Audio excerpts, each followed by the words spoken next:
அடுத்த அந்த காலங்களை எல்லாம் அல்லாஹ் நான் இருக்கிறேன் என்று அல்லாஹ் அவனுக்கு உணர்த்திய அந்த சூழ்நிலைகளை எல்லாம் தனக்கு சாதகமாக பயன்படுத்திக் கொண்டான்.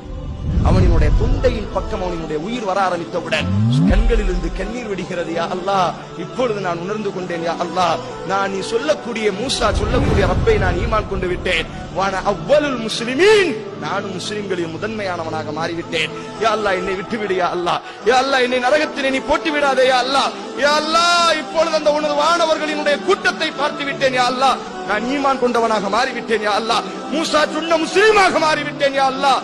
இப்படியும் சில நபர்கள் நரகத்திற்குரியவர்கள் கதற ஆரம்பிப்பார்கள் மரணத்தினுடைய நேரத்தில். அல்லாஹ் சொன்ன வார்த்தை, இப்பொழுதுதானே நீ என்னை பார்த்து விட்டாய், இப்பொழுதுதானே நீ என்னை உணர்ந்து விட்டாய், நான் இருக்கிறேன் என்று எத்தனை முறை நான் உனக்கு உபதேசம் செய்தேன், எத்தனை நல்ல மனிதர்களை கொண்டு உனது வீட்டை நான் தட்டினேன், இது செய்தால் பாவம் என்று எத்தனை முறை உனது உள்ளத்திலே உதிக்க வைத்தேன், எத்தனை நபிமார்களை கொண்டு வேதங்களை கொண்டு உன்னை நான் சீர்திருத்தம் செய்யவில்லையா, உன் பக்கம் அழைப்பு பணியை செய்யவில்லையா, உன் பக்கம் எனது வேதம் வரவில்லையா, உன் வீட்டை எனது தூதர் தட்டவில்லையா, நல்ல மனிதர்கள் எல்லாம் உனக்கு உபதேசம் செய்யவில்லையா, செய்த அவகாசத்தை எல்லாம் பாவத்திற்காக வேண்டி பயன்படுத்தி விட்டேன். நான் இருக்கிறேன் என்று பார்த்ததற்கு பிறகு நீ திருந்துகிறாயே, உனது வாயில் நான் மண்ணை போடுகிறேன் என்பதாக நரகத்திற்குரியவனாக அல்லாஹ்